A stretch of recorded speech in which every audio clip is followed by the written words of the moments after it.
के इस वीडियो में हम बात करेंगे Madhya Pradesh public service commission MPPSC की न्यू नोटिफिकेशन जो कि फ्रेंड से जारी की गई है राज्य सेवा प्रारंभिक परीक्षा 2023 के लिए।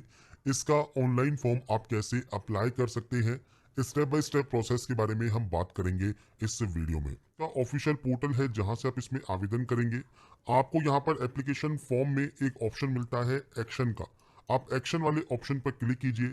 इंस्ट्रक्शंस के लिए आपको यहाँ पर क्लिक करना है कि आपने जो भी इंस्ट्रक्शंस हैं वो आपने ध्यान से पढ़ लिए हैं। इसके बाद आपको यहाँ पर आई एक्सेप्ट पर क्लिक करना है और उसके बाद आपको ओके पर क्लिक करना है। इसके बाद फ्रेंड्स, अगर आपका फ्रेंड्स यहाँ पर देखिए जो नेक्स्ट ऑप्शन है वो ओपन नहीं होता है, उस कंडीशन में आपको देखिए यहाँ पर राज्य सेवा परीक्षा 2023 का ऑप्शन मिलेगा जो कि नोटिफिकेशन का है। आपको इस ऑप्शन पर क्लिक करना होगा जो कि इसके एडवर्टाइजमेंट का है और उसके बाद ही आप यहाँ से आई एक्सेप्ट करेंगे। तो मैंने आपको यहाँ पर जानकारी प्रोवाइड कर दी है। जिन भी कैंडिडेट को ये प्रॉब्लम आ रही है वो इस तरह से नोटिफिकेशन को एक बार ओपन कर ले। इसके बाद है नेम। तो आपको फ्रेंड्स सबसे पहले आपको यहाँ पर देना है आपका फर्स्ट नेम। इसके बाद मिडिल या लास्ट नेम आपका जो भी नाम है वो आप एंटर करेंगे। आपका जेंडर सेलेक्ट करेंगे। इसके बाद है DOB means date of birth. तो इस कैलेंडर के माध्यम से आपका जो भी डेट ऑफ बर्थ है वो आप सेलेक्ट कर लेंगे।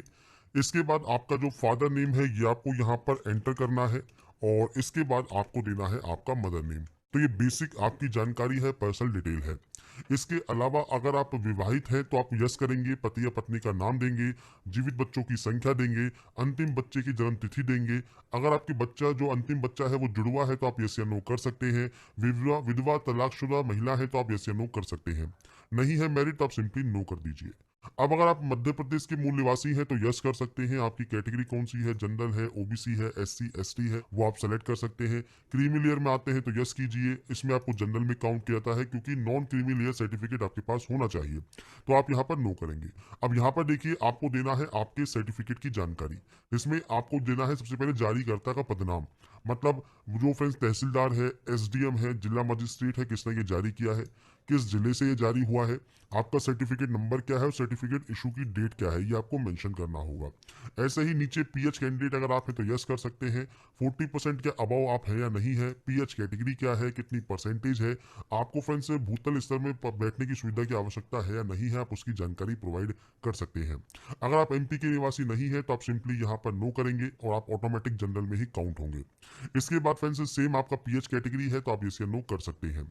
इसके बाद अन्य विवरण है कि फ्रेंड्स यहाँ पर पूछा गया है किसी भी सेवा से पृथक करने के दंड से दंडित किया गया है, नहीं किया गया है, किसी परीक्षा अथवा चयन से आपको विवर्जित किया गया है, या इसके अलावा आप मध्य प्रदेश शासन या उसके नगर सैनिक निगम मंडल में आप सेवर्थ हैं या अभ्यर्थी के विरुद्ध कोई आपराधिक प्रकरण लंबित है, तो आप यहाँ पर यस या नो कर सकते हैं। आपके अकॉर्डिंग जो भी ऑप्शन आपका यहाँ पर एप्लीकेबल है। इसके बाद भूतपूर्व सैनिक अगर आप हैं, मतलब एक्स सर्विसमैन है, तो यस कर सकते हैं, नहीं है तो आप सिंपली नो करेंगे। आयु सीमा में अगर आपको छूट चाहिए तो फ्रेंड्स यहाँ पर आपसे कहा गया है कि मध्य प्रदेश शासन द्वारा एससी एसटी पिछड़ा वर्ग की जो अंतर जातीय विवाह योजना है उसके अंतर्गत आप पुरस्कृत हैं या आपके विक्रम अवार्ड से सम्मानित खिलाड़ी हैं तो आप ये नो कर सकते हैं। आपका यहाँ पर स्नातक है तो आप यहाँ पर यस करेंगे और ये फ्रेंड्स ऑप्शन आपका डिसेबल हो जाएगा। और अगर आप यहाँ पर स्नातक नहीं है अभी तो आप नो कर सकते हैं और यहाँ पर पूछा जाएगा अंतिम वर्ष में आप अध्ययनरत है तो आप यस कर सकते हैं। इसके बाद आपको हायर सेकेंडरी या डिप्लोमा का जो उत्तीर्ण होने का वर्ष है वो आपको देना होगा, मतलब आपने इसको कब पास किया है वो आप यहाँ पर जानकारी प्रोवाइड करेंगे इस तरह से। अगर आप पास आउट है सिंपली तो आप यहाँ पर यस कर सकते हैं। इसके बाद आता है आपका क्वालिफिकेशन सेक्शन। सबसे पहले है आपके हाई स्कूल। तो परीक्षा का जो नाम है वो आप दे सकते हैं। आप चाहें तो यहाँ पर 10th लिख सकते हैं, आप यहाँ पर एसएससी लिख सकते हैं। तो आपकी जो मार्कशीट है उस पर ये नाम लिखा होता है। आपका ग्रेड सिस्टम है या डिवीजन सिस्टम है, सीजीपी सिस्टम है, वो आप यहाँ सेलेक्ट करेंगे। सब्जेक्ट कौन कौन सी है तो आप चाहें तो यहाँ पर ऑल जनरल सब्जेक्ट्स इस तरह से लिख सकते हैं, या फ्रेंड्स आप चाहें तो यहाँ पर आपकी जितनी सब्जेक्ट्स हैं आप इस तरह से अपनी सब्जेक्ट्स की एंट्री कर सकते हैं। यहाँ पर आपके पूर्णांक है, यहाँ पर आपके प्राप्तांक है, तो मतलब कितने में से कितने नंबर्स आपने यहाँ पर गेन किए हैं ये आपको जानकारी देनी है, आपकी परसेंटेज रहेगी। डिवीजन आपको सेलेक्ट करना है।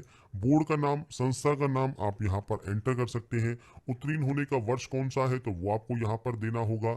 इसके बाद आपका प्रमाण पत्र में जो रोल नंबर है वो आपको देना है। ऐसे ही 10+2 में फ्रेंड्स आपका यहाँ पर 10+2 है या डिप्लोमा है वो जानकारी देंगे। सेम आपको यहाँ पर आपके सब्जेक्ट के नेम देने हैं।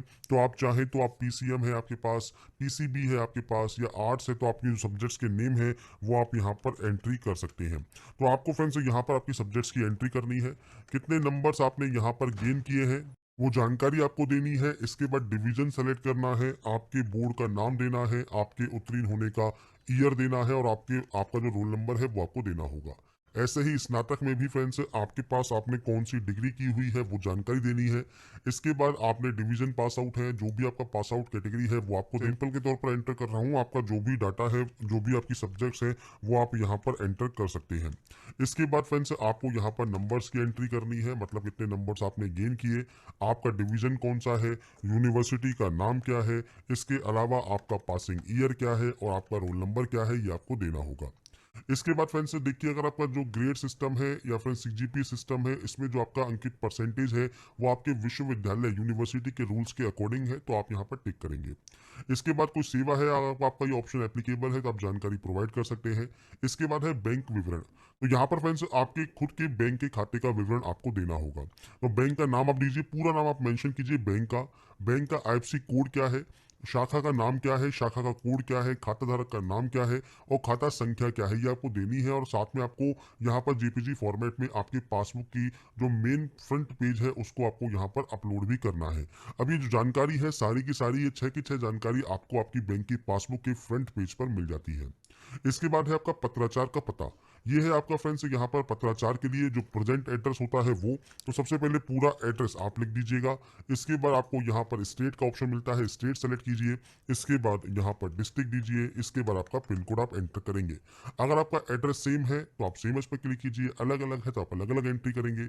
इसके बाद फ्रेंड्स यहाँ पर है फोटोग्राफ एंड सिग्नेचर, आपको ऑप्शन अपलोड करना है। तो 20 से 100 केबी में फोटो, 10 से 100 केबी में सिग्नेचर आपको अपलोड करना होगा और ये जेपीजी फॉर्मेट में आपको अपलोड करना है।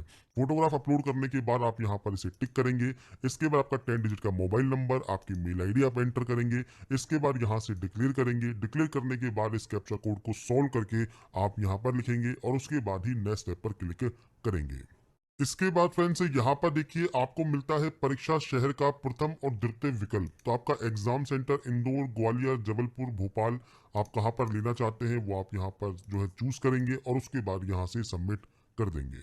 सबमिट करने के बाद आपको मिलता है प्रीव्यू सेक्शन। प्रीव्यू सेक्शन को ध्यान से चेक कर लें। इसके बाद है आपका प्रोसीड टू पेमेंट ऑप्शन। तो पेमेंट वाले ऑप्शन पर आप क्लिक कर सकते हैं। इसके बाद फ्रेंड्स जो पेमेंट ऑप्शन है इसमें आप चाहें तो नेट बैंकिंग यूज कर सकते हैं, डेबिट या क्रेडिट कार्ड यूज कर सकते हैं, यूपीआई यूज कर सकते हैं। तो आपके अकॉर्डिंग कोई भी ऑप्शन आपको इसमें से चूज करना है, आप उसे सेलेक्ट करेंगे। इसके बाद ओके पर क्लिक करेंगे और उसके बाद आपका देखिए जो बिल डेस्क है ये ओपन हो जाएगा। आप यहाँ पर भी कार्ड की डिटेल्स को फिल करके मेक पेमेंट कर सकते हैं।